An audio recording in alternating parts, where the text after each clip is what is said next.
Our greatest journey is not conquering the mountains, the sea, or space. It's to become fully alive, to have faced adversity and mowed it down, to have stood still in the face of our monsters and watched as they vanish, poof, into the ether. And it's this journey that calls to the hero within every single one of us. Heroes like Daniel Negreanu. Daniel Negreanu is a member of the Poker Hall of Fame with $42 million in live tournament cashes.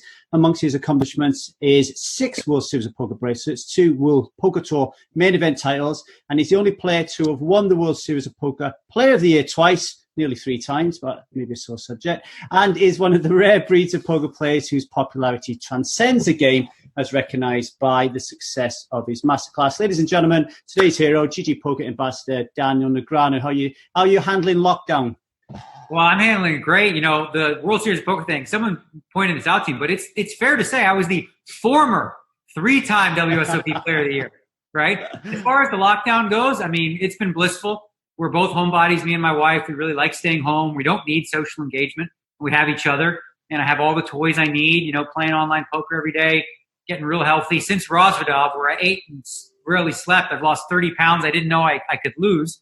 So feeling really good, the leanest I've been, and super happy, and, you know, every day has been blissful. Yeah, whenever I watch any videos of yours, you're always kind of like espousing that you're living the dream. Like you're just like, you know, you're like Willy Wonka's chocolate factory, but instead of chocolate, it's video games and sports. So I imagine lockdown is like utopia in one respect for you, you know, and you're an introvert as well, aren't you? You know, I know you like to mix with people, but you're fine on your own. Yeah, that's the thing. There's actually, like, the term introvert is a lot more complicated than people think. There's things called the talkative introvert. I think I fall into that category. Doesn't mean you're socially inept or you can't be social. It's just that you don't charge your batteries doing that. Like, I get drained. If I go to do a thing, I'm always on. I come home, I'm like, ugh. I feel energized when I'm home on the couch doing whatever I got to do. So introvert is definitely labeled, both me and my wife have. And this has given us kind of a built-in excuse for when people say, hey, can you make it to this? And we're like, what do we tell them? Like, hey, quarantine. Sorry, can't go. All right. Now, imagine, though, that you was in lockdown right back when you're a kid. So let's go back to, I don't know, what's the youngest you can remember, Daniel, actually? I know it's different for everybody. Oh, I remember 13, 14 years old, being a teenager, really starting this life early. You know, what was I doing back then? I was playing video games, betting on sports, learning blackjack. I had a system. Oh, my God, I figured out a system. When I was 14, I put pen and paper. I didn't know later some guy named Martingale had developed it. But it worked for a while until, you know, it didn't. But, yeah, my life was like very into gambling at the time, and competition and hockey and sport, you know, betting sports and all that sort of stuff. And then, you know, by the time I was 17, I was playing poker pretty regularly. And how would you have handled lockdown as a kid, do you think? I think lockdown would have been just fine for me. I've pretty much been, I don't get bored. Like, and I said this on Twitter, and I think a lot of people took it the wrong way. And they're like, must be nice with that big mansion and all the toys. I'm like, in 2020, like, if you have a cell phone, which most people do, there's enough to do on there. You can watch movies, read books. Like, we have a really good schedule of things that we do. So I always find new challenges, new things to do, even if it is just a video game. Sometimes my real life video game is poker, where I'm like, all right, I'm 4th on this list. I want to move up to number 1. I want to pass that level, or whatever the case may be. The World Series of Poker is a perfect example of that. Every summer, I treat it like a video game to a certain degree, and I want to up my stats, just like I would anything else. It has almost nothing to do with the money, frankly. I mean, 2 things on boredom I like your opinion on. I was listening to Sam Harris on his Waking Up meditation app, and he's got like a little meditation on boredom. And he says boredom is just merely the inability to just be, like, just to notice things and just to be present. So there's that. And then there's the other thing, the theory that I've kind of been, you know, swimming around in my head, is that if you're bored, you're kind of missing some like epic meaning or some purpose or some drive in your life. You want to talk about those 2 things a little bit? Yeah, sure, maybe. I think it depends person to person, right? If you're goal driven and you like games, I mean, getting bored is ridiculous because there's plenty of new games. I was into Hearthstone really hard. Then I started playing chess pretty hard. Now I'm playing poker again every day. I always have found a new way to, whether it's reinvent myself or, you know, challenge myself. People that get bored, I guess I think mostly people that feel that are extroverts who need to be around people. You know, I have friends like that who are losing it. You know, they call me up and like, are you going stir crazy? I'm like, no, I actually had a great day. it was fantastic, beautiful weather, sat by the pool. I'm actually I typically am on a schedule anybody, but it's very regimented during this. I eat at the same times. I work out at the same times. I play poker at the same time, watch shows with my wife at the same time, read books at the same time. So, and I love that. Like, I've always been a creature who craves repetition. Through living my poker life, that was the struggle for me. Always traveling, being on the road, hard to be on a schedule. And I remember when I did a personal development course called Choice Center in 2013, one of the things I'd spoken to the, my coach there was that I kind of was looking, I want to have a routine in my life. And they're like, well, why don't you just do that now? And I thought to myself, wow, I guess I could, right? But I was always chasing. I'm always chasing this tournament, that tournament, can't miss out, FOMO, And once I realized, like, my identity isn't tied to my results. I mean, it can be for a lot of people when you call out my resume in the beginning of the show, that's part of what I've done, but it's got really nothing to do with who I am, right? Yeah. So once I realized, like, I mean, if that's the life I want to lead, where I want to play soccer with the guys every Monday night, be scheduled like that, why not just do it? So I've able to, over the last 5-6 years, really transform where I'm not chasing all the tournaments. I still will travel, but I'm very selective. And when I do travel, it's for a real distinct purpose. How does your routine and that way of living, how does that fit in with your marriage to Amanda? Is she the same type of person, or is that a bit of a challenge? You see, that's the great thing about Amanda. One of the things that we both appreciate and love is our alone time, right? And this is a big enough house where there's certain times we go like 8 to 10 hours. She's doing her thing. She reads. She's read. I mean, what is it? She's read like 50 books already in 2020. Right. She reads a book like every 2-3 days. She absolutely loves getting caught up in a book. We love to watch shows together. We are not complicated people. She does not need to be entertained. You don't need no fancy things, like very, very simplistic. We love each other's company. She's my favorite person in the world to go through this quarantine with. So if anything, this is like just strengthened our relationship.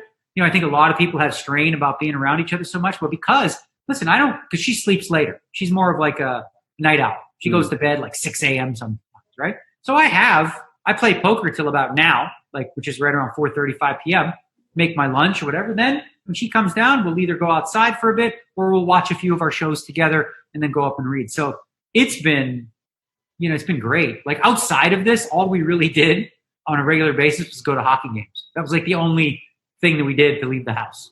Yeah, it's. I mean, obviously, what is going on at the moment is horrific, and there are people watching this who will have lost loved ones and things like that. And I, by no means, want to,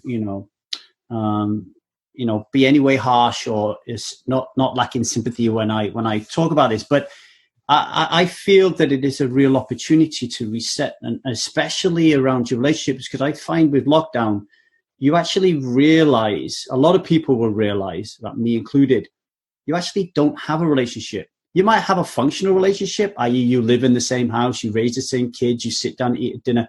But when you have to spend time together, it's like, hang on a minute, why is this so difficult? So I've actually found it a real blessing in so many ways that I've been able to rediscover my relationship and lots of other things. What have you learned from this experience that you don't think you would have otherwise have learned? Yeah. Well, first, before I get there, I want to echo your sentiment, which is that, we're talking about how things are great and whatever, and I've been blessed and lucky to do that. But it doesn't have me stop and think, like, how many people are suffering right now through no fault of their own. Like, and that really does pain my heart when I hear, just like a couple who worked in casinos here in Las Vegas. They both have jobs. They have 2 children. They're doing the right things. And this was no fault of their own. And now all of a sudden, there's no rent money and there's no money for food. And, they're not necessarily being taken care of, by the government right now. So I definitely feel how much stress they're under. Now, for those that aren't in such dire straits, as you said, it's a great opportunity to kind of reset and ask yourself, like, all those things that you felt like you never had time for, now you do, whether it's projects around the house, whether it's, starting a business or not starting it, but thinking of different things that you want to do in your life. As far as things that I learned, during this period, I guess is just like really how self-reliant I am. I mean, I kind of already knew that, but how comfortable I've set up my life and how much of a success it's been really to be able to, like, have what I have and to be able to support, because all the people that work for me, they're still working, or if they're not working, they're still getting paid. Like, we have maids who come and they've been asking if they can come, and my wife is para. She's like, nope, we still pay them. I want to make sure that we're taking care of everybody. But But I guess ultimately the big thing that I learned is like the only human being that I actually feel like I have a need for, and this is no diss to all my other friends and family, is my wife, Amanda. Outside of that, I'm very like, and I know this is unique and different because most people really do need human touch and connection and all those types of things. But I do fine with it like this. Like I feel like I'm connecting with you through technology. The good news is I don't have to like get up, get in my car, go meet you at Bellagio, drive 30 minutes, come back in traffic. We can do it this way. So I think the learning has just been, Amanda, that how she's definitely the one for sure. It's really nice to hear that you're paying your staff as well without, needing their services, protecting yourself. Because I heard today that Harvard are laying off the lowest, the canteen workers and stuff. This is an institution with like 40 billion in grant money, and they're laying people off, and that just makes me sick to my stomach. What are some of the things that go on in the world, Daniel, that affect you on an emotional level? Well, this for sure. I was a supporter of Andrew Yang, who was running for president on the Democratic side, and he came up with not necessarily a novel idea. Martin Luther King was echoing something similar, and it's been around for a while. And it's not this idea that's super left or super right. It's, as he said in his campaign, it's like not left, not right, but forward. And he was really referencing automation and artificial intelligence when he came up with what's called the UBI, which is the Universal Basic Income, which essentially guarantees. His idea was $1,000 a month to everyone 18 years or older, whether you're working or not, completely unconditional, just in case something like this were to happen, or to help supplement your income, and so that you can get out of where you're at and not have as much economic stress. And he had a very complete plan on how to pay for that. The VAT tax would be one. So for me, I guess the overarching theme of your answer to your question is unnecessary poverty with money that's way misspent. Right? Like cutting, like, listen, I make a decent amount of money. If you up my taxes 1%, it's going to have zero effect on my life. If you're a billionaire and your taxes go up 10%, it will not have effect on you at all. If you actually are forced to pay those taxes. So when tax cuts recently happened, $2 trillion odd of them, worth, where, the wealthy are going to see the majority of that. It leaves us bankrupt a little bit and keeps us from helping those people that are most in need. And again, yes, some people are going to take advantage of it. But listen, if you really think living off $12,000 a year is some like woo baller lifestyle, good luck to you. This isn't a case where people are going to go, oh, I'm getting paid, I'm not going to go to work. What it'll do is it'll inspire people to self-improve. The number one stress factor people have in their mind that keeps them from self-improvement is financial, right? If you can alleviate that burden, studies show that within the community, people are willing to volunteer more, to do more for their neighbor, coach Little League, all these types of things that you normally wouldn't have time for. And essentially you can look at human service as capital, human beings as capital, rather, and having value. Like, we don't have a lot of value for the housewife who takes care of her kids. We don't pay them anything. We don't really pay the father who volunteers to coach his football, the kids' football team. There's no payment of that, and it should. The government should, because those are valuable services that they're doing. But there's currently, no salary for it whatsoever. Yeah, I had an interesting incident today. I woke up this morning. I'm currently quarantined with my in-laws who are in their 70s, right? Wow. And my dad, he's 78. He's a Korean tailor. He works 12 to 14 hours a day, 7 days a week, right? So he's really out of his comfort zone. I woke up this morning. He's ripping the whole fence apart because there's roots growing into it, right? So he's demolishing it, and I'm thinking to myself, oh, fucking hell, we're gonna have to get people around to fix it, and I don't want people around because I'm worried. And my wife turned around and said, no, it's okay to have people around as long as we follow precautions.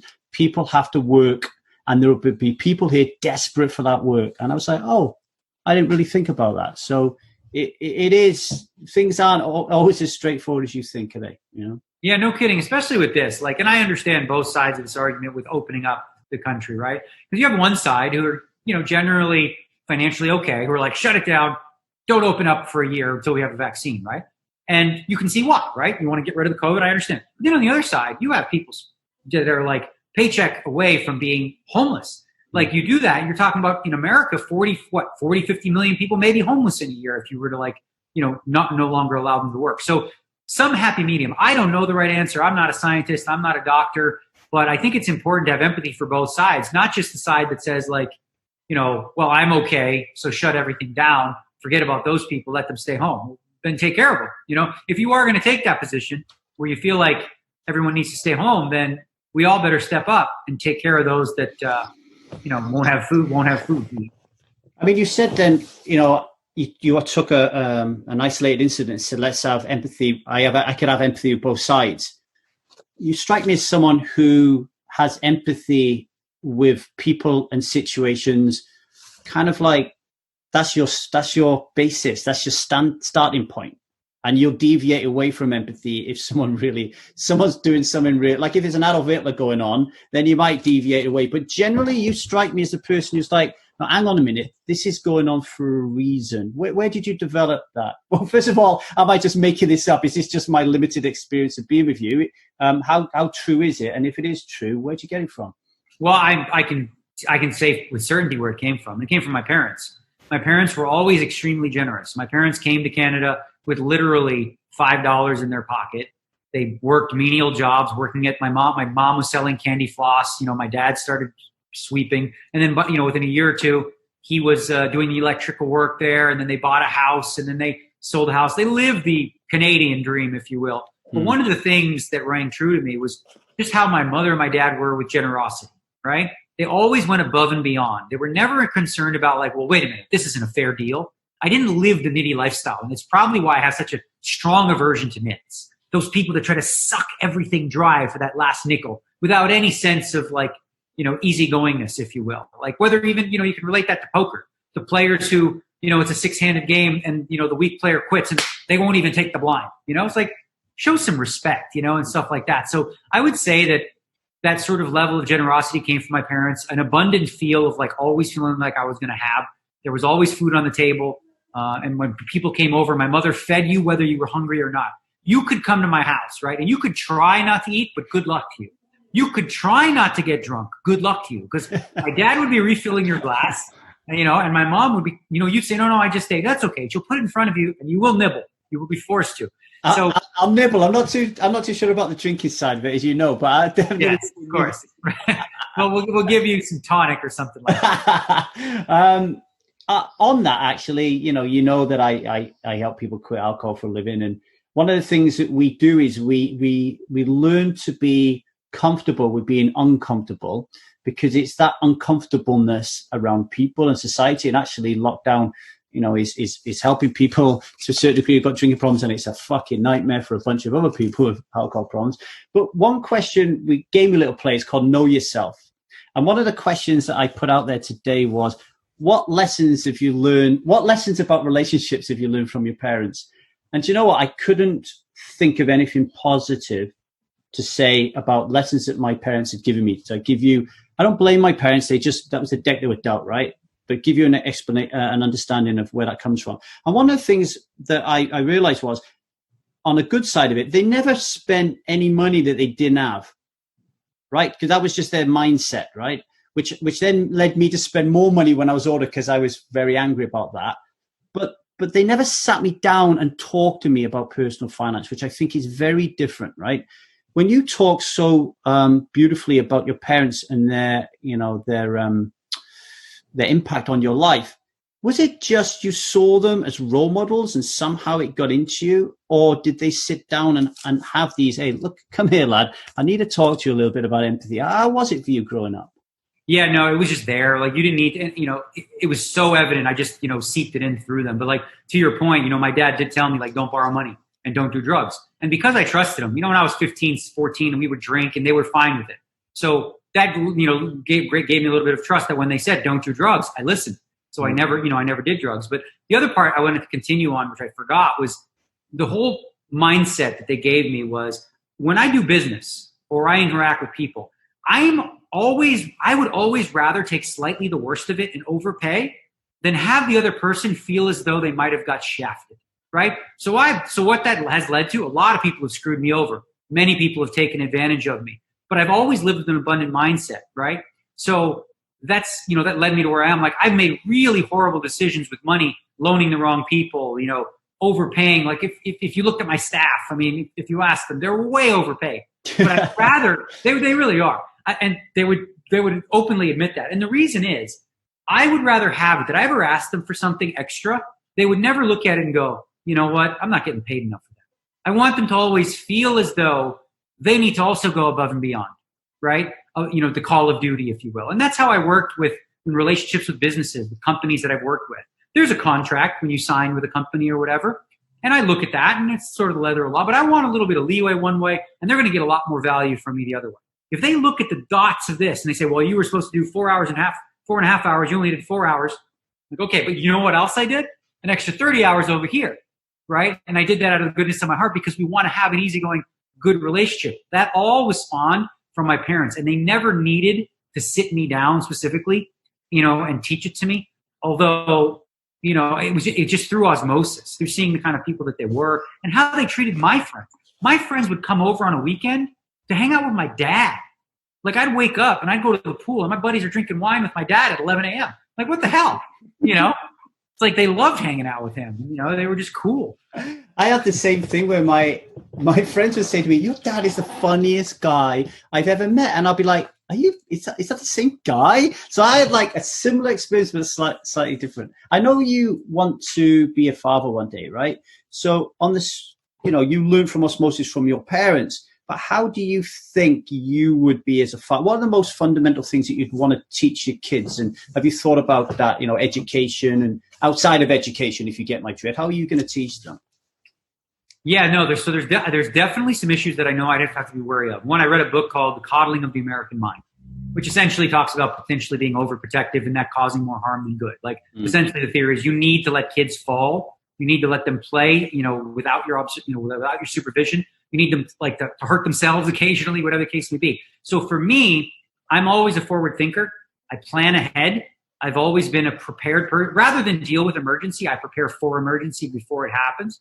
So the one thing that I would have to be wary of, I would say on the, the negative side is like not to be too overprotective of my children.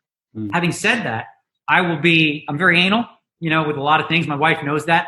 And, she's on the other side of that a little more easygoing. So they will have every opportunity to learn to do it in a productive way. And I'll have to learn to be a little bit easier going without, being stuck to the plan of like 4:15, 4:35, you need to do this and you need to eat exactly this and that.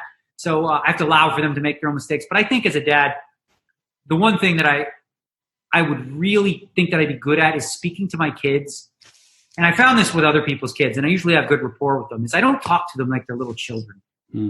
I think the kids today are way smarter than they've ever been. And like, they find that condescending. But when you talk to them like a regular person, talk to this 11-year-old kid and, and talk to them and have a real conversation with them, they really just appreciate that. And they do understand.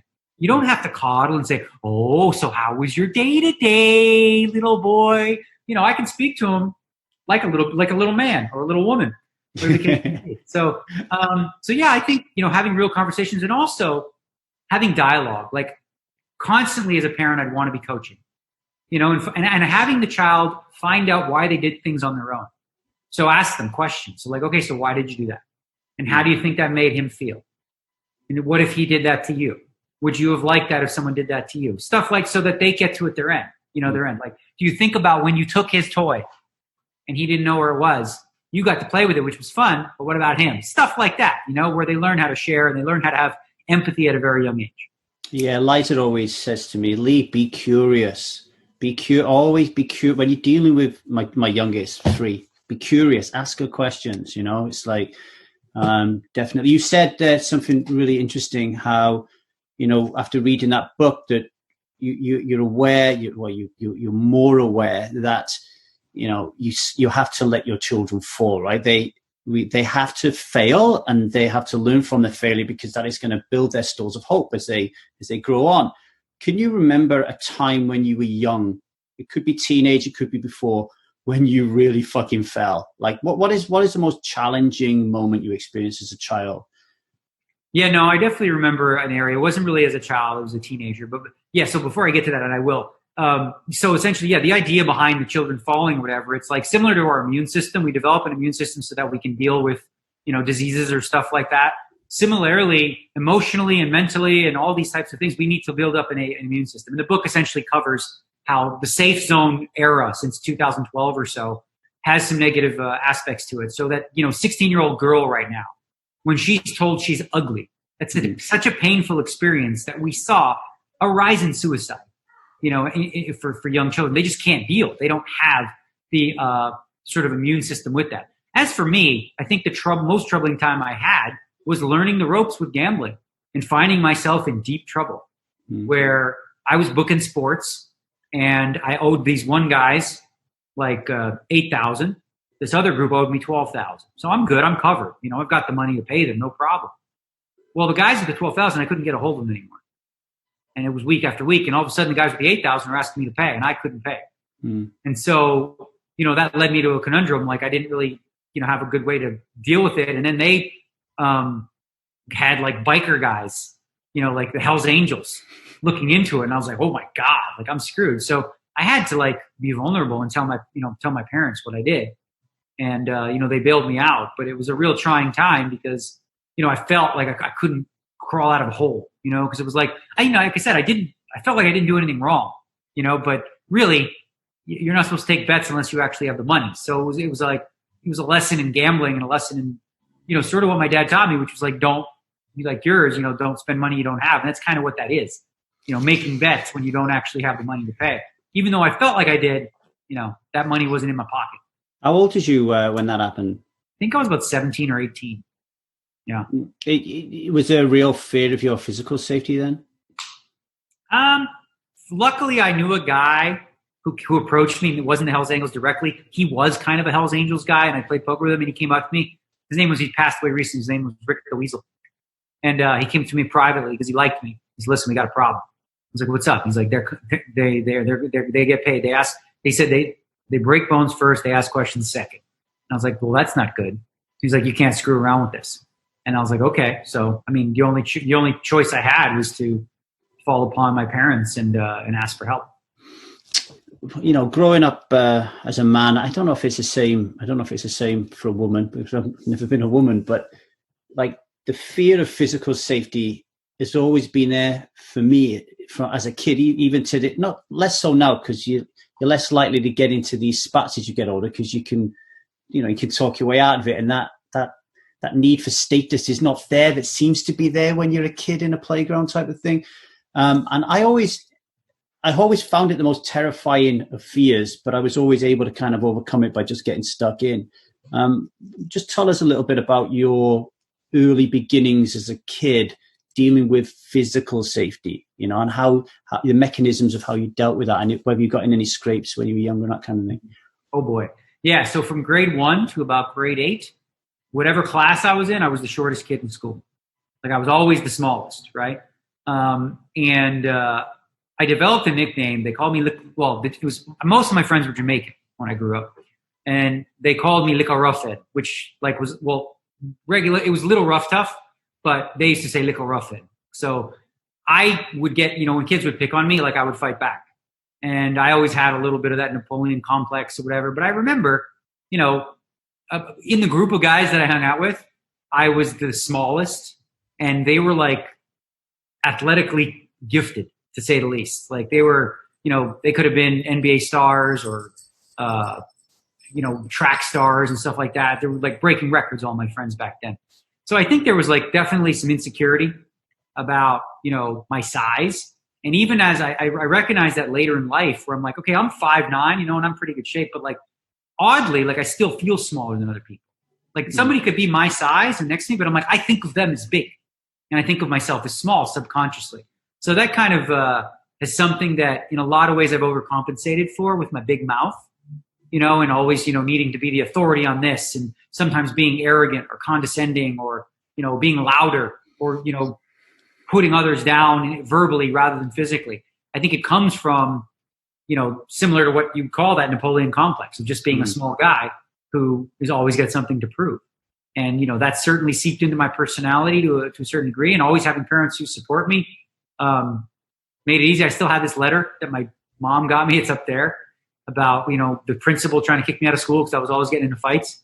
And he said, I will have no choice but to remove Daniel from school as long as he continues to, ignore the school rules and your constant support of him. Right? So I always get my parents. My mom was like, it wasn't his fault. Never his fault. And a lot of times it wasn't. A kid would just come and trip me in the hall. And a lot of kids just like let it go. I didn't. Kid tripped me in the hall. I punched him in the face. That was my mentality. You throwing at me, I'm going to come back. I'm not going to be a pushover. And that's both served me in my life and my poker career, and it's also been something that I've had to be wary of. Yeah, I had something similar where it wasn't a height thing; it was a boy-man thing. So very often I feel like I'm a boy in the presence of men. Same kind of absurd thing. Well, I definitely feel it also when I'm dealing with people, and I've always felt this too. Whenever I've been around other celebrities or whatever like that, like I typically just leave them alone. Like I don't want to be that guy, I don't want to bother them, this kind of thing. Or if I'm around like a bunch of really wealthy people and I'm this poker guy, kind of like a Sopranos episode, where it's like, you don't really feel like you fit in. You feel somewhat inferior, these like, intellectual giants or what have you. And I remember my same coach from Choice Center back then, she helped me revisit that in a different way. Because there's a lot of these, people that are really successful in their life that I would have loved to have relationships with, whether it's Tiger Woods or Charles Barkley or a lot of the celebs I met along the way. But because I've been sort of standoffish and aloof, that doesn't really develop, right? So she said, did you ever think, Daniel, that maybe they want to meet you too? And it never dawned on me. Because I'm like a poker guy. I'm like a D-list, D-minus list celebrity in comparison to these guys, right? But I never thought to myself, maybe they're intrigued by me as well. But I wouldn't let myself go there again, because underneath all that is a self-worth conversation. Yeah. And feeling of insecurity throughout life. So definitely revealing, and something that I've learned to do differently now when I do meet people that are successful in their works. I'm way more willing to like make the effort and try to, be friendly. I don't have a lot of big celebrity friends, but I'm more open to it now than I was when, in the early days. That self-worth issue, given that you had two parents that really kind of looked after you and took care of you and allowed you to prosper and grow and had your back, you talked there a little bit about being small and that leading. Is there anything else that you've learned over years? But one other thing on that I wanted to just really touch on quickly is like the other thing about it is I know what it's like a little bit on a small scale of people always wanting something from me, right? They want to be associated with me for this, for that, whatever. Like, and I never wanted to be that guy that was kissing a person's ass to get something from them. I never wanted them to get that feeling. Like, whether it was going to Tobey Maguire's house and playing poker with them, like I felt uncomfortable about, I can't imagine how many people just like are fanboying them and trying to like be close to them and stuff like that. And I thought it was a cool experience and all those types of things because of who they were and whatnot.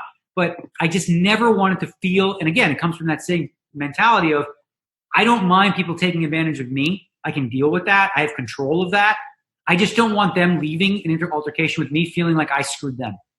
Like that's something that really, I would always, like I said, I always overpay. I overtip. I over everything because I can. And I've been blessed to do, blessed to be able to do that. But it is a mechanism in a sense for me to have complete control too, which is something that, through later in life, I've realized is also something that I need to be wary of in terms of how controlling I can be. Is there an element of people pleasing in that as well? Sure. I think there's definitely an element of people pleasing. And again, wanting to like be liked, if you will, right? Like I know a lot of guys in poker, and I always joke around with Timex, who I actually really like. Timex is one of those people, right? Where he's like, he looks at the bill and it's like the tip is $1.47 rather than $1.50. So he leaves the $1.47, won't leave the 3 cents or the 53 cents or whatever as he counts. He has a reasons for that and his own moral reasonings behind it. And I respect it. It's just like, I could never live like that, and like nitty people in poker, whether it's discussions about, bonuses or, pricing and break structure and all that kind of stuff. Like I've never in my life looked at a game and complained about the cost. I always looked at it like, okay, well, if the cost is too high and I don't think I can beat it, I just won't play. I just got invited to play in a private game. And this is pretty crazy. The rake is $16 a hand, right? I'm like, damn, you guys don't fuck around. But I played it a little bit. I was like, you know what? I see why. This game is really, really good. So something like that will keep away those people that think from that mindset of like, I don't want to get screwed. And that's fair. They can have that. For me, I'd rather like explore it first, see what others may be missing. And if I finally come to terms with the fact that like, nah, it's just too high, I won't play. But I don't begrudge those that do that. I'm always a big believer in free market. You know, whatever the cost of, whatever the value of something is what people will pay, right? If someone tries to sell a hamburger for $500 and everyone's paying for it, well, then it's worth $500 to a whole lot of people, right? I wouldn't pay for it because that's not my value system. But if they can make money by doing that, then I don't begrudge people who choose to do that. And again, I don't begrudge people who choose to not buy because they think it's too expensive. Totally, you're right. Yeah, no, I get that completely. So back to when you were younger and you got yourselves into a bit of a pickle gambling. I remember my first experience with gambling was we have this race in the UK called the Grand National. It's your Kentucky Derby, I guess, you know. Everybody hates it because it kills so many horses. Actually, my wife stopped me gambling on it because of the number of horses that were dying. And he would get the newspaper out and he would all let us pick 4 horses for £1, 25p, you know, to win or each way or whatever it was. And back then the bookies were blacked out. So my dad would go to bookies and kids couldn't go in there. So you had to wait outside this blacked out bookmakers. You just had that peek as the door came up. And I'm sure that dragged me in. That I so desperately wanted to be in there because I wasn't allowed in there. What were your earliest experiences of gambling and what was the hook and why did you eventually decide to get embroiled in Hell's Angels kind of betting? So you just reminded me of a story I'm not sure I've told before. And it was mind-blowing an experience for me when I realized it. So when I was a teenager, I was playing in poker rooms in Toronto, right? And there was this one place called the North York Bridge Club. And, you know, it was an after-hours place. It was underground, whatever. And I was playing there, you know, as an 18, 19-year-old. And you remember seeing a lot of like a Jewish community were playing like gin and cribbage and all these kind of games like nil. And, you know, there was this lady who worked behind the kitchen and she would serve them sandwiches and serve them drinks and all that kind of stuff. And it dawned on me just then, after playing there for like 6 months, that I've been there before when I was just 5 years old. And I brought sandwiches out to these men.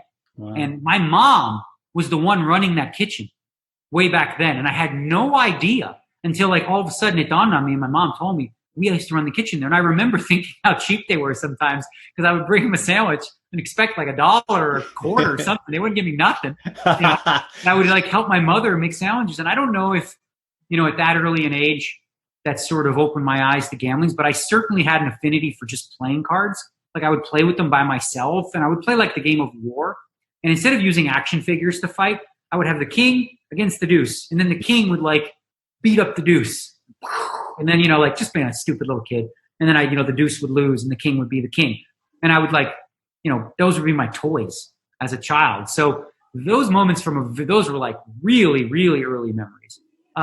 As far as like my early memories of gambling when I actually started doing it, that was in the pool halls.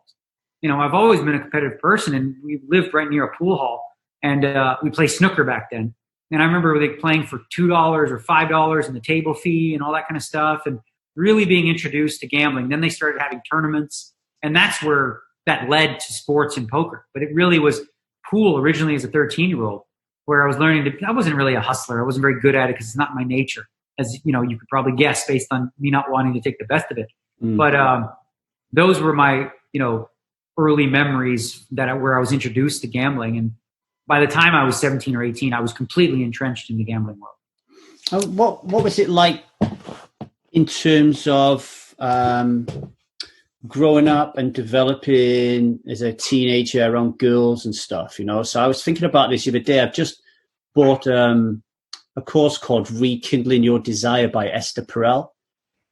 And some of the videos on what is eroticism and what is sexuality is fucking blowing my mind, right? And making me realize that as a young man growing up, that really the way that you learned to have sex was by watching pornography. There was, or back when I was younger, reading pornography magazines, there was nothing else that taught you how to respect women, how to treat women, or anything like that. And I think back on my childhood around women, I fucking spotty. I felt so horrible, and it really kind of had a mark on me going through. What was your life like in that respect? Oh yeah, I can relate to all that. Like, I mean, I was really bad at You know, 'cause I don't know what the hell I know what's going on. Like, you know, you got to lube it up. I mean, I was just like, you know, probably like many people through trial and error, you know, you sort of learn what works. But really at that time, you know, I was already, for the most part, in a gambling world, right? And one of the things that you'll find in those worlds, especially underground, is very few women, certainly very few women of your age. So I wasn't really going to school. So the girlfriend that I had from probably 18 to 21-ish during that period was Evelyn Ng, who was also from Toronto, and she, you know, she was playing and dealing, and we went through the ups and downs together. So, you know, outside of her, after that, you know, I made the move to Las Vegas, and it really wasn't about anything but personal career goals. So I really kind of missed out on the college scene of, you know, living in a dorm and meeting girls that way and stuff like that. And I didn't go to clubs. Clubs just like never liked that environment for meeting women. It feels like a meat market. Always in my past, with all the women that I've dated, for the most part, it's been through conversation. It hasn't been through me standing against the wall going,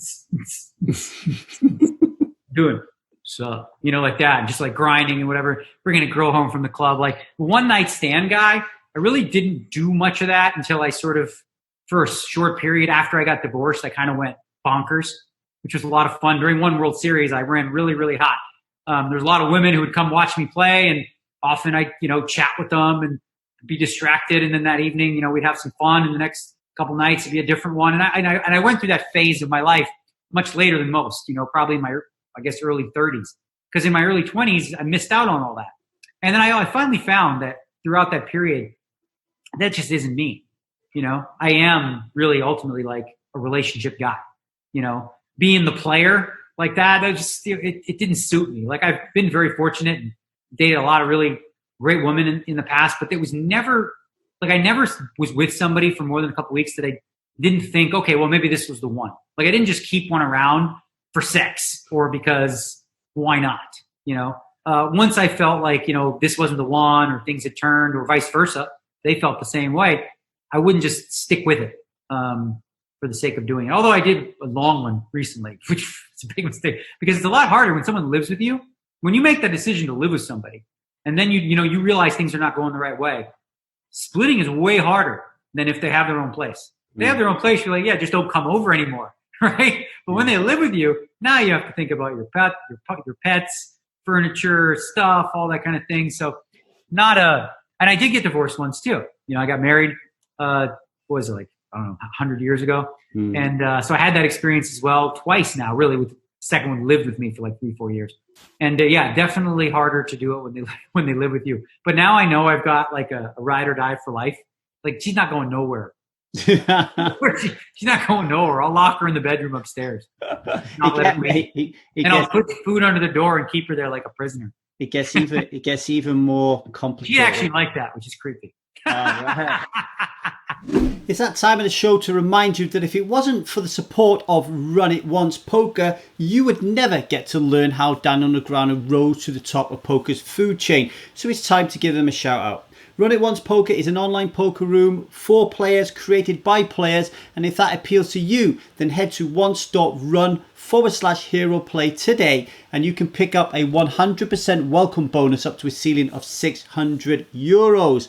Now there are two elements to this deposit bonus and make me want to become one of Daniel Negreanu's overpaid staff members, save every penny of it and dump it into a Rio account. First, it never expires as long as you play one hand every 30 days. And second, all of your deposits during your first 30 days count towards the bonus. So remember that URL, folks, once.run/hero play. Jennifer Harman put Daniel Negreanu underneath her wing, but I'm not too sure if she's got any space underneath there these days. But don't worry, Run It Once's training site has plenty of space. Sign up today and you will receive 2 new training videos every day and 3 elite videos, including one from the Thor of poker himself, Mr. Philip Galfond. The link you're looking for is once.run/hero learn. So you start gambling at a very early age. So is it safe to assume that there were no career aspirations? You just thought, no, I like this. I want to do this forever. Is that what it was like when you were younger? So up until I was about 14 years old, 15, I was doing a little bit of extra work in films and TV shows and commercials and things like that because I was dead set on being an actor. Right. NBC came to Toronto once, and they did what's called like a talent hunt, and they had about 6,000 kids show up. And I was the first of the kids to go do this thing. I was auditioning for a role in a Pippi Longstocking movie, and I was supposed to play Tommy walking a tightrope. And I did it, and the guy stopped me and stopped the whole thing and goes, "Did you see that? That's exactly what we want," he said. And I was kind of like, wow, great for my little 13-year-old ego.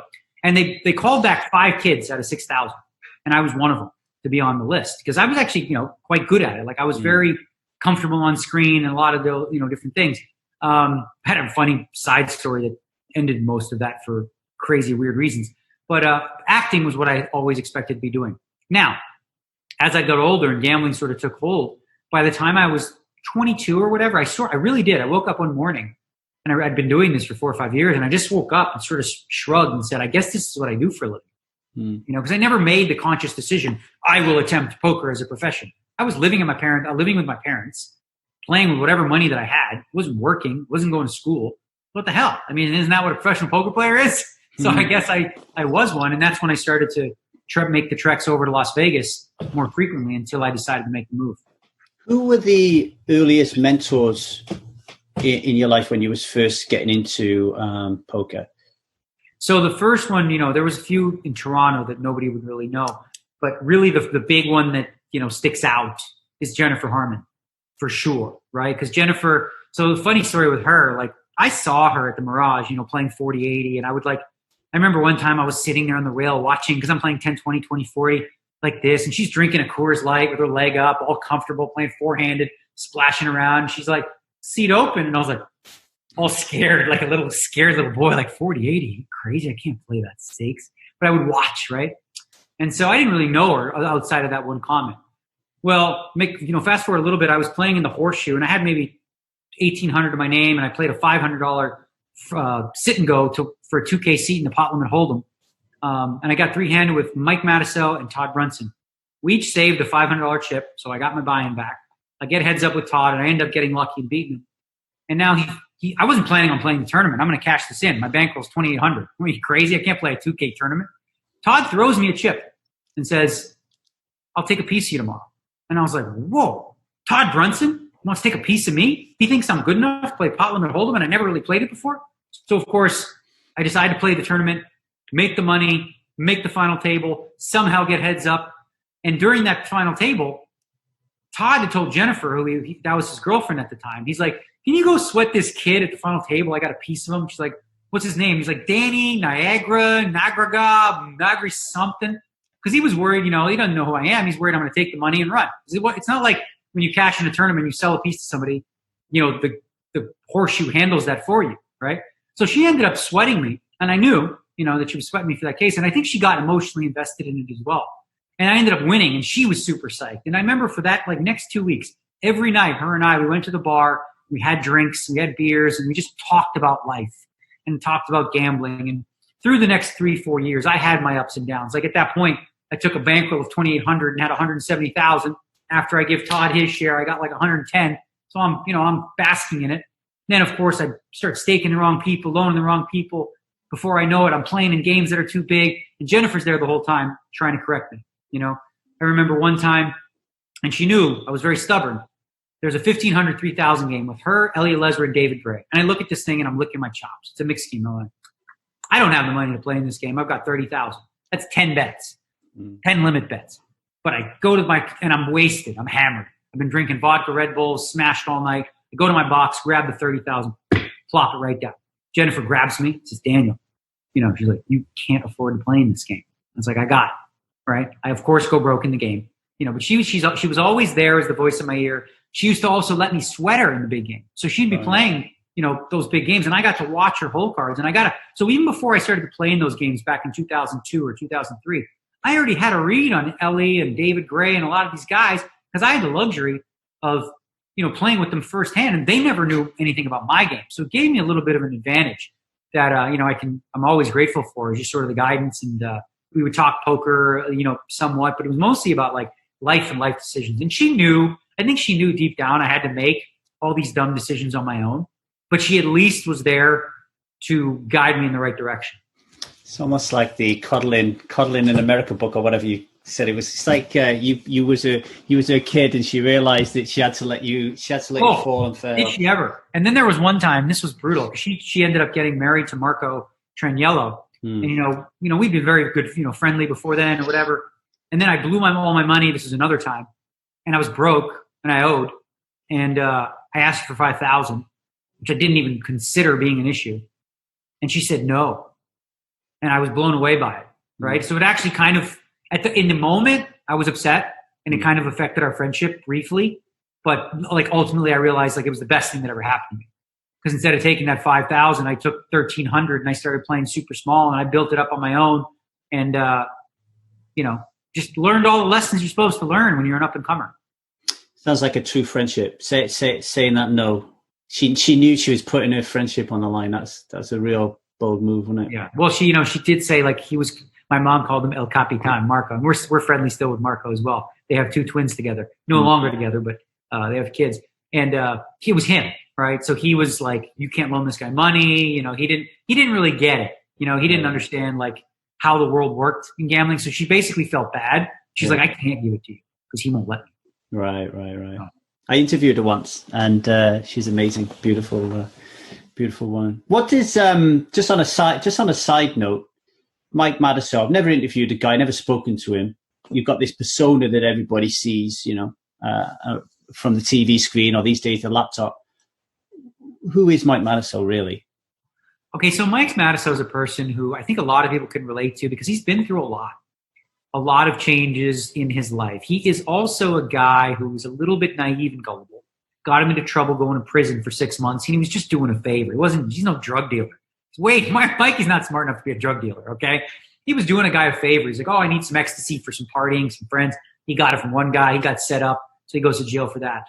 Mike went down the wrong path, trusted the wrong people for a little bit, started to do the party thing a little bit. And I think he also suffers, openly, from some other, a lot of mental issues that a lot of us do. So he's on various medications that cause personality traits that sometimes you see, and they can be obnoxious. Sometimes he can, never stop talking, whatever. But I would say ultimately, like I said, he's gullible, easily influenced, but he does have a genuinely good heart and does love people and is a loving person, and to a fault in a lot of ways, way too trusting. And as I said, a little naive and gullible, but he's just that guy that the very least, when he says things, you genuinely know he's actually saying what he really means. You might listen to what he's saying and saying, this is the craziest, stupidest thing I've ever heard, Mike. But at least with him, it's real and raw and dumb a lot of the time. Like I disagree with him on often when we play poker, if he liked the way I played a hand, I'm like, what did I do wrong? What the hell? Mikey thought I played it well. So I must have really messed this up. The Mike Madison test on whether a hand worked well or not. Oh, thanks for that. I really appreciate it. It's interesting that you said that you was in that game and Todd flicked you a chip and said, I'm gonna give you a shot type of thing. Because I interviewed Seth Davis last week. And I was talking to Seth about how he got into the high stakes circuit. And essentially it was Jason Kuhn. He become friendly with Jason, and Jason was like, I'm going to give you a shot. And those shots are really, really important. But you've got to get into the position to get those shots. And so I'll ask you the same question I asked Seth, I guess. What advice would you give people? Because people can't go through this life alone, no matter what they want to do, whether they want to be a professional poker player or a best hairstylist in the world or whatever. What advice would you give them when it comes to doing whatever they need to do to get in the place where somebody gives them a shot? 2 things: integrity and reputation. Right? They're almost the same thing, but they're not quite the same thing. Integrity, and then everyone knowing that you're like a stand-up guy. Seth Davies, I would put in that category of someone that if I was going to take a shot with somebody, I know that I'm going to get an honest, fair shake from this guy. I know he's going to come prepared every day to work, and he's not drinking and blowing off my money. And then reputation, in terms of you're playing in a regular game, you're maybe taking some shots in bigger games, or getting noticed in that regard from some people who may see you as a player. It's changed, I think, through time. I think now a lot of players who play online, you know, your online resume sort of speaks for yourself, right? Your win rate, whatever the case may be. But I would highly suggest not even worrying at all about that side of it, and here's the thing. A lot of guys I know, they want to play 50 and 100, right? So their win rate in 50, 100 would be, let's say 100, okay? They want to get staked to play in the 50 and 100 game rather than playing the 25-50 game where they can afford to play it with their own money, where their win rate is going to be, let's say 70, okay? Well, if you add it up, 100 divided by 2 is 50. 70 is all yours, right? So rather than feeling this need to always play higher or to, you know, get staked to do so, I find there's a lot more value in backing yourself. I remember learning that too during a period when Ted Forrest was backing me and Lane Flack and a few others. And make a long story short, you know, I won him a ton of money or whatever. But then I was like down enough, and he was going to give me like 2,000 to restart a bankroll up to 80. And I'm like, what the hell was this? Because I gave Lane 50,000. Long, silly story. But I was like, I had 2,300 of my own money. And I was like, you know what? I'm good. I'm going to go to the Orleans and I'm going to play the $20 tournaments on my own. And I'm going to build it on my own. There's something to be said about being your own man or your own woman in these types of cases and not relying on other people. It's a little bit of a crutch, right? I think some people thrive when their back's against the wall and some don't. Find out which one are you, right? Jennifer's different than me. She doesn't like the financial pressure. You know, she's playing hard. She wants to sell pieces. She doesn't like it. I love being on the table, right? I was just thinking about this earlier. I was going to tweet it that, you know, again, there's two types of people. So many times in my career when I've had my entire bankroll on the table and I'm like, it makes me play like a killer. Like every single inch of every chip of every move, I'm going to be like a vulture and focus so hard and not, you know, and not like lazy daisy, you know, loosey goosey eating a sandwich, if you will. Mm-hmm. But some people, they crumble under that kind of pressure. And you just got to find out which type of person you are. If you are one of those people that don't thrive under pressure and you need these, then, you know, you definitely want to look down that road. But I find a lot more value in doing it yourself. And that advice you give, it was very much tailored to poker then, but does that transcend to life as well, or would it be different if you were giving? Well, I think in life, it just makes sense. And in poker as well. Good poker now, you can do it for free, is to find mentors, right? And learn from them. Like before I became a pro, like when I first started as a teenager, I would go week to week and I would sit at a table and I'm like, okay, that guy's a professional poker player. I'd watch him for a week. I'd stack my chips like he did. I'd bet like he did. I tried to get in his head for one full week at least. And I'd be like, okay, I'm taking all the best things about his game and incorporating it into mine, right? Then I'll move on to the next person. What does this person do different? I'm going to stack my chips like this person and do that. And so I had these mentors. They didn't even know they were mentors of mine, right?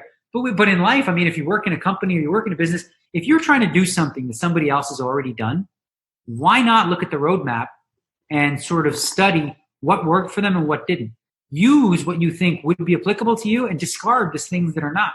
Kind of like, well, I wouldn't even go into that analogy because Heroes was a show that was around a long time. But I remember it. Don't worry. Yeah, so it was a great show where there was one superhero where he could go into the mind of like all these other, you know, heroes, and he could suck their talent and take it for himself, and then leave them dead for, you know, or leave them discarded.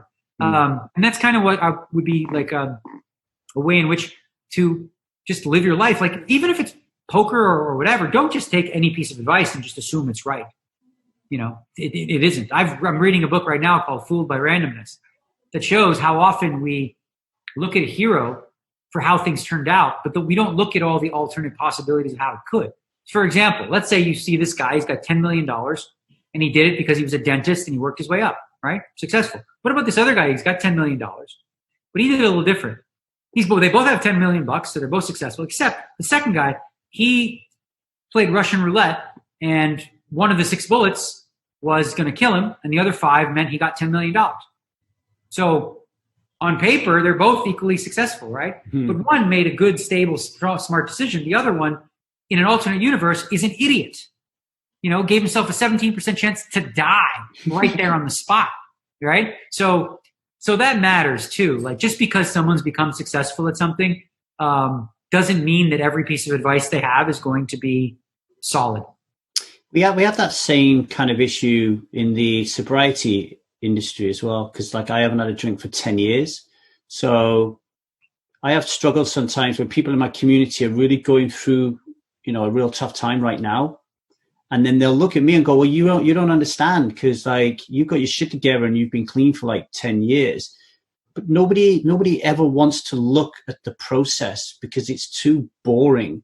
They just want the pill and they just want the result. They just look at the finish. Like I can imagine people look at you and just go, "Oh, this is Daniel Negreanu's got it all," right? But I remember watching your Kid Poker documentary and crying because it showed me I know you, but I don't know you, right? We don't hang out all the time. You know, I feel like I have a connection with you when I do interviews with you and stuff like that. And I like your values and the way you think. But when I watched that show, I was like, fuck, this guy's a human being. And you can see the struggles you went through in order for you to be great, right? So talk about some of those. What are some of the things that people won't be interested in that were really important that you stumble through in order for you to become what you are today? So much of everything you said reminds me of the book, again, Calling of the American Mind, and sort of what kids today suffer from that is of no fault of their own. When I was young, if you wanted to go watch a movie, you had to get dressed, drive to Blockbuster, look through all these DVDs, pick a movie, bring it home, bring it back 3 days later. It's quite a process, right? Hope it was even in. Yeah, hope it was in or whatever, right? Now, the kids want to watch a movie instant. So in the old days, or, the way of thinking is like, you want to be at the top of the mountain, you need to climb it. You need to actively climb it. Whereas the mentality of a lot of kids, because they get everything they want, they just want to be at the top of the mountain without actually putting in the work. And I think the biggest misconception about me is that I was lucky, right? Which is, I guess it's true. I mean, I've been lucky. But it's just that I didn't put in hard work and that I never had it rough or anything like that. And I was a self-made man and I did everything on my own. And I came to Vegas knowing nobody, with very little money, and I kept coming back. And I did have a great support system, back home. That if I was to fall, I had a place to fall, which did definitely make it a little bit easier for me. But I think as with anything, the failure is where the value is. Like, I've always believed that making mistakes is a valuable thing if you learn from them. If you just discard them and continue to repeat them, well, that's the mistake in itself, right? So if you find yourself doing the same things over and over, I mean, that is the definition of insanity. But yeah, I mean, I always had those walks home from the Mirage when I'd go broke and walk because I didn't want to spend the $5 for a cab, and just ponder what am I going to do with my life? Am I good enough? All those introspective questions about what I needed to do to be better. But I always had that inside me. And, in the end, I kept plugging away and I broke through. You said then, the quote, the very common quote about doing the same thing over and over again is the definition of insanity. What is the one thing that comes to mind that you did do over and over again? Just because you just didn't have the skills to fucking beat it, and you'd get really angry and annoyed. For me, it's anger, getting angry and losing control. It's like, why do I fucking do this? I know the logic behind it. Why am I doing this? What was yours that kept you back for a short while? Well, it's crazy because the thing that I was doing was actually a pattern I could see in other players, two in particular, Huck Seed and Lee Salem, and Ming, well, it was a different one. But I used to watch these guys, right? They'd start out playing super small, grind it up, got $1 million or $2 million. Now they're playing the biggest games in the world. And then you'd see Lee, 2 girls on his lap, drinking, drunk. A week later, he's asking to borrow $500 to do it all over again, right? And it's like, wow. And then the continuous cycle of going, building up a bankroll, blowing it. Building up a bankroll, blowing it. And I was doing the same thing. I would build up a bank, and I'd play higher and higher state point where I was destined to go broke and blow it all. And I finally learned and understood, I think, why they did that and why I did it. I remember the year of 2000 specifically. If you wake up every day and your goal in life is to make money, right? You have a purpose. You have a built-in purpose. Go in there, grind the games, make the money, right? But then when you get the money, and now you have it, like in the year 2000 I did. I had $300,000-$400,000 bankroll or something like that. Now what, right? If you don't have a foundation or any other purpose, you can self-sabotage in a lot of ways and partly get drunk. And that's what I did in 2000. Drink, play, who gives a shit, whatever. By the end of the year, I was broke. And, now I had a purpose again, right? So I was self-sabotaging so that I had purpose. And I felt like I saw that pattern in other people. And then I learned to, and it was a wake-up call for me to go, no. You don't want to keep doing this over and over. You don't want to be 50 and sitting in that 20-40 game, grinding 10 hours a day to pay your rent. So luckily for me, I was able to notice the pattern and stop making that mistake where I started to like be more respectful of bankroll, requirements. Like I said, I'd buy if the buy-in was one rack, I'd buy in. Who cares? Whatever. But I learned to just take it slow and steady, work harder, put in more hours, and do it the old-fashioned way. You mentioned Jennifer being instrumental in your life, and you talk about having this great ability to be introspective and really questioning and asking why you're doing things. But is there anyone else in your life that really has helped you? Like who do you talk to when you've got something, when you're feeling like really low or really down about an aspect of your life? Like, I mean, pre-Amanda, like who did you used to talk to? How do you manage those things? Well, I'm very fortunate to have somebody who's highly qualified to be that person for me, that coach. And it is the person, she is the CEO and she's the founder of choicecenter.com, where she basically runs a transformational, I don't know, a lot of ways you can describe it. Some people call it a cult. They're idiots because it's not a cult. Okay. It's a place where you can just like learn to better yourself through various different exercises and things like that. So I was fortunate enough to build a relationship with her and we became quite close and quite friendly.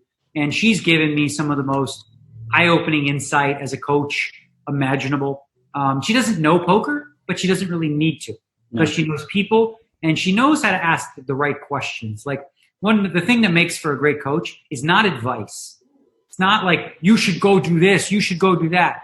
What a good coach does is asks you powerful questions that allow you to get to the right answer yourself, right? When I say this and then she might say something, well, what would that look like?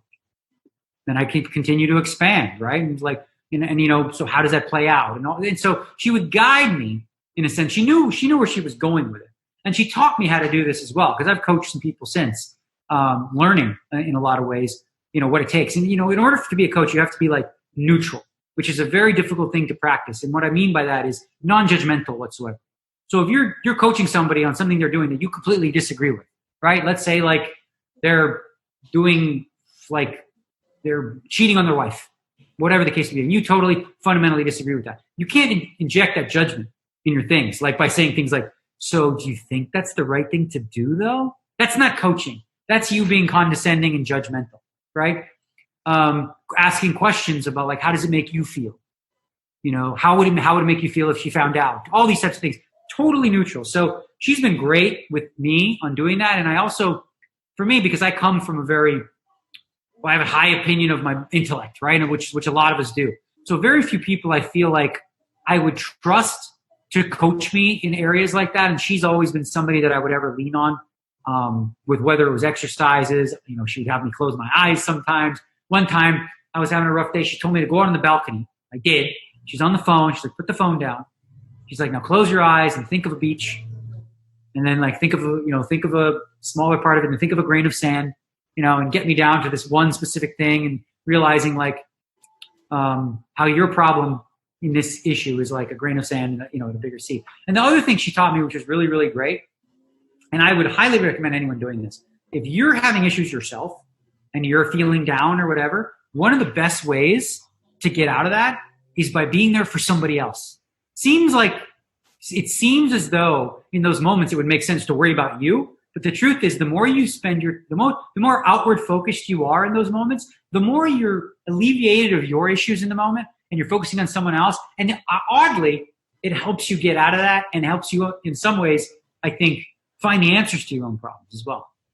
Yeah, we do. We use the same kind of process with drinking because people are so good at beating themselves up and they would never do that thing in that way, in using that tone or those words to other people. There's a line there that they won't cross, and it really helps them to help somebody else. And then, okay, now turn that back on yourself. Makes sense. Yeah. Have you ever had a bad mentor? So have you ever really thought this person could really help me, and then all of a sudden, somewhere down the line, they've taken you we talked about climbing the mountain. They've taken you down a fucking ravine, when you thought they were going to take you up the mountain.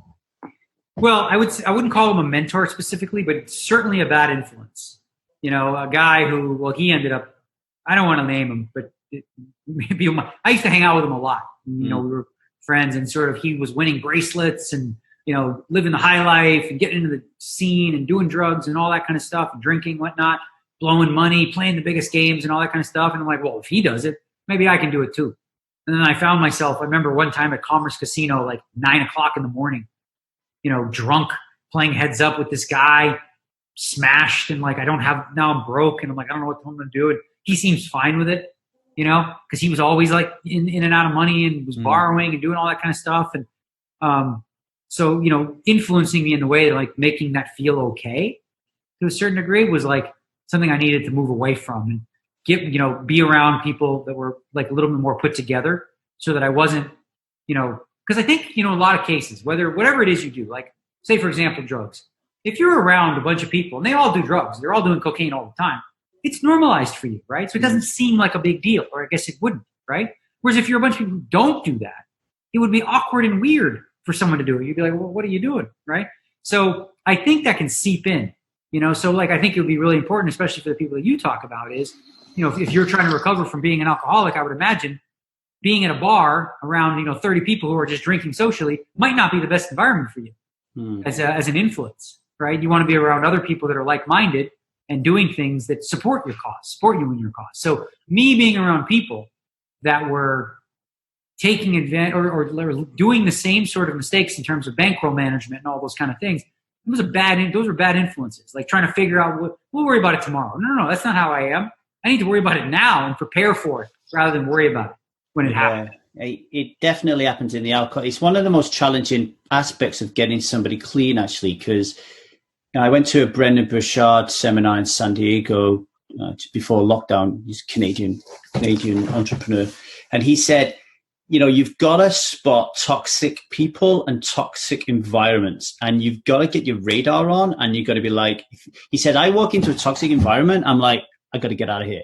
Or if I'm with a toxic person, it's like, I got to get away from this person. And part of the problem with drinking, and this transcends drinking, this is in life, that if you're surrounded by toxic people and you're in toxic environments, you're generally going to be there because you don't know much better, or it's become habitual, or you feel really lonely. Then severing those ties becomes really difficult and challenging, right? So what advice could we give to people? Because I mean, you're going to get this in poker a lot, I imagine. Like, what advice can you give to people to even spot that you're in toxic environments with toxic people? And how do you break that off? You know, like, what would your advice be on that? I know it's a tough one. Yeah, no, it's definitely a tough question. And, you know, before I get to it, it's like, you know, being supportive of people who are going through challenges is super important. Like at my wedding, 2 of my friends, you know, who struggled with alcohol and they were sober, they didn't come to the wedding. And I totally understood.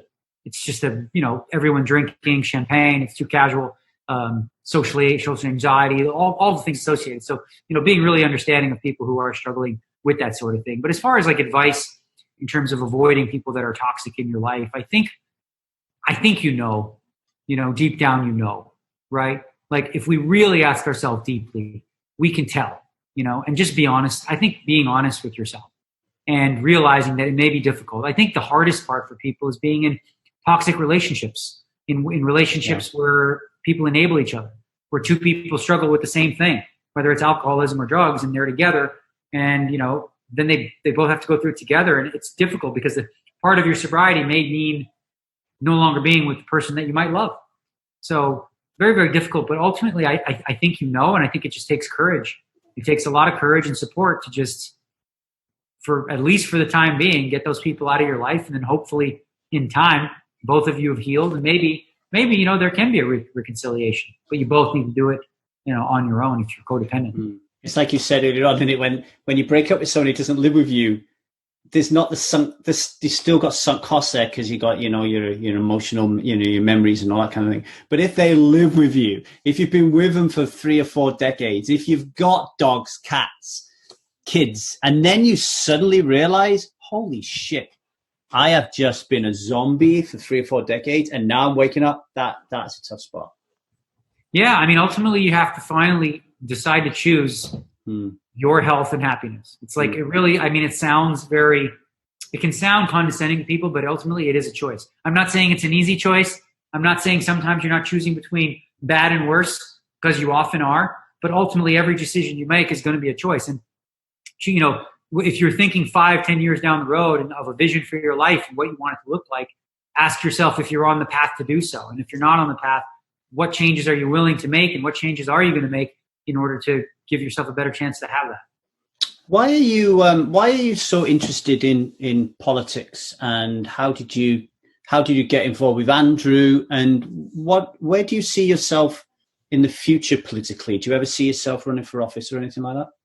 Well, I mean, politics is like the biggest poker game in the world, right? I mean, it really is, because you're essentially, decisions you're making are affecting people. It's affecting their bottom line. It's affecting their ability to feed their children. It's affecting their ability to have a roof over the head, safety, you name it.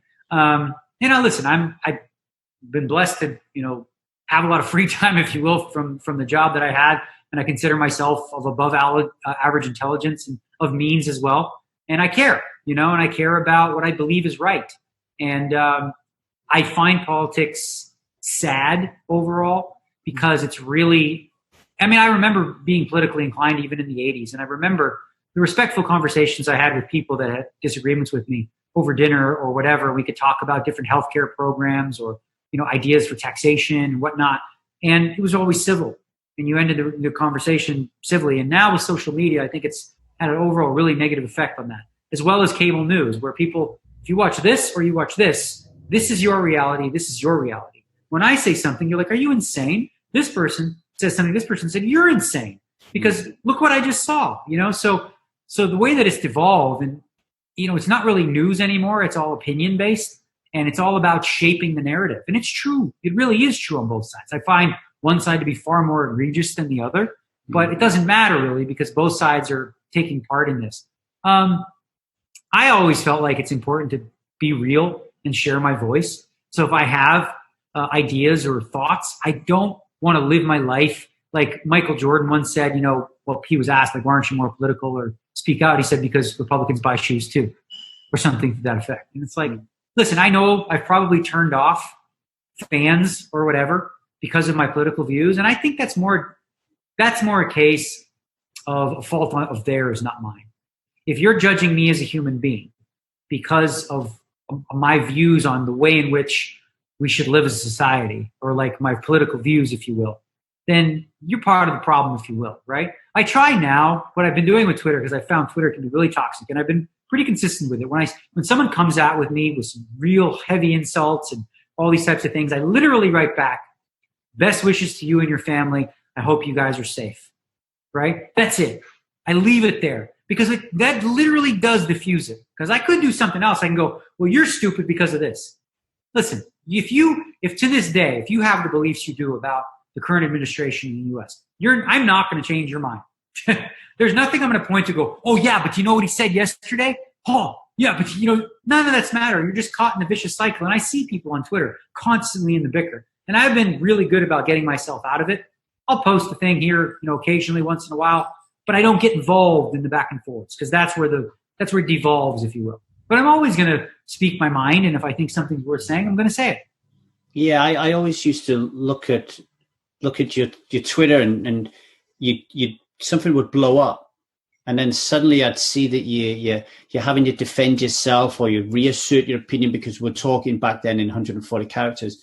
And I used to say to myself, why does he fucking do it? Like I have very few poker Twitter followers, right? And the reason is because I just post my articles on it, because I don't want to get into a debate with anybody in poker over anything.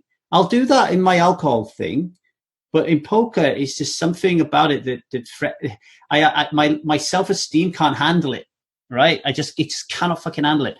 So I often wonder, why did you just say, oh, fuck it, and just delete your account? Well, I'm never going to do that. But here's the thing. Here's the tough part. Ask yourself what you would do in this case, right? So in some cases, you're in a lose-lose situation, right? Let's say a narrative is written and somebody says, Lee, you cheat at poker. I saw you steal from this person and you're cheating these people, right?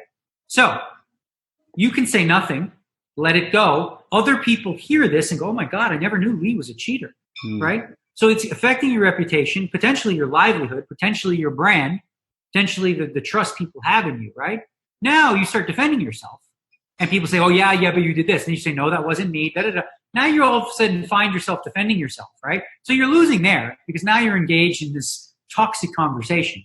But the other side of the coin is not saying anything and that becoming the truth, right? Because you didn't defend yourself. So it's unfortunate where in a lot of cases I've felt like I've been in lose-lose situations like that.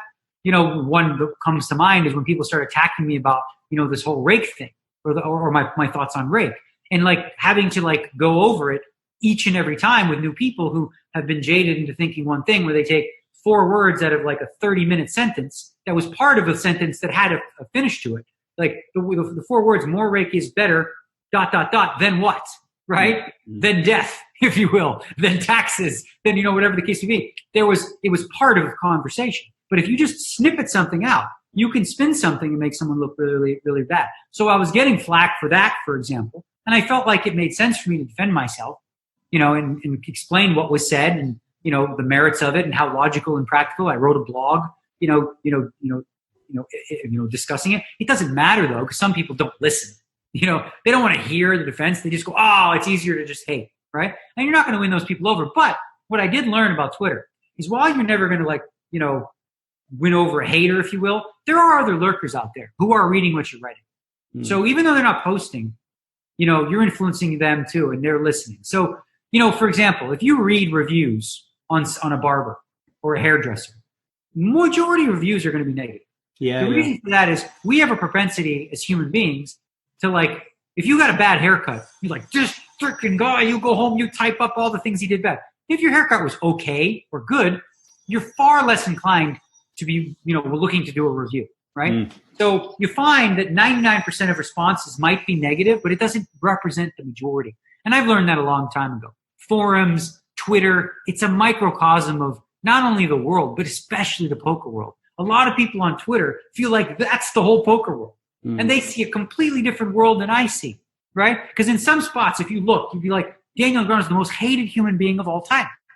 Right? Because if you're listening to a very loud vocal minority of haters, that's the case. Then if you follow me around to events that I attend, you see a completely different world. And right? It just doesn't add up, right? But if you live in that bubble, whether it's Twitter or whether it's forums, you can be fooled into thinking that your view is the predominant view when it's far from it. Yeah, what normally we'll put this interview out, and then someone will write on YouTube, "Oh, look at these 2 pricks. They don't know what they're talking about." And then someone will private message you and go, "What a great video you just put out." And that kind of happens all the time. Yeah. You're less likely to see positive stuff out there. Right. It's as simple as this. You say something, people are not usually going to go, "Well said." Right? You're wrong because people have an addiction, an absolute addiction. All of us do, to be right. We all want it. We all want it like it's the freaking $1 billion prize. I want to be right at all costs in a lot of cases. And unless we temper that and learn how to recognize that in ourselves, we end up being with that famous choice. When people say in marriage, would you rather be right or would you rather be happy? Yeah. Well, who have been the biggest villains, or who or what have been the biggest villains in your life? Well, I would say, that campaign, sort of like the hateful campaign to discredit me as a human being and to essentially, take 20 years of my work, right? And decide that 4 words out of 3 sentences demeans all of it and supersedes it all. And essentially actively, systematically trying to attack me personally, right? So me, seeing that coming and looking at it on a daily basis and asking myself, what's the best way to handle this? Do I want to continue to devolve into that cesspool? And I decided not to. And I decided not to engage. So I actually took offense when people would say the back and forth spat. And I was like, what back and forth spat? There's a fourth spat, but there's no back. It's just constant barrage. And the frustrating thing is when people start blatantly lying or photoshopping or twisting reality, and at your expense, it can be nauseating to a certain degree, but at the same time, some people buy it and you just have to accept it. You have to accept that when it's all said and done, people that live lives like that, it doesn't pay off in the end, right? It's like trying to poison somebody else to feel better about yourself ultimately ends up with you ingesting all the poison and suffering from the disease. You come a long way since that small lad who would just punch those people in the face. You've learned a little bit of constraint. One last question. Every hero's journey ends with them claiming a treasure. What is your treasure, Daniel? My treasure is freedom. And I know that may sound cliche, but freedom for me means so much in that it represents like a life of hard work with the desire to be able to enjoy life the way I enjoy it. The freedom to decide that I don't care what's socially acceptable in terms of what I should be doing with my life, right? I don't really want to go hiking. Congrats to you if you go hiking. I don't find, that I have to prescribe to the idea that I need to travel to all these places and see all these things. It's not my thing, and I don't feel bad about it. I don't allow other people's ideals about what my life should look like, a fancy schmancy car, living the big life, hanging with the celebs, drinking champagne, all that kind of stuff. Like, I don't have to be a baller like that in order to maintain my freedom. But freedom ultimately is the ability, I think, to live exactly the life that you want as you designed it. And that's where I'm at right now, So I wish everyone in the world would have the luxury of whatever that is for them. And it's going to look different for all of you, to ultimately experience freedom in such that you never feel like you have to do anything.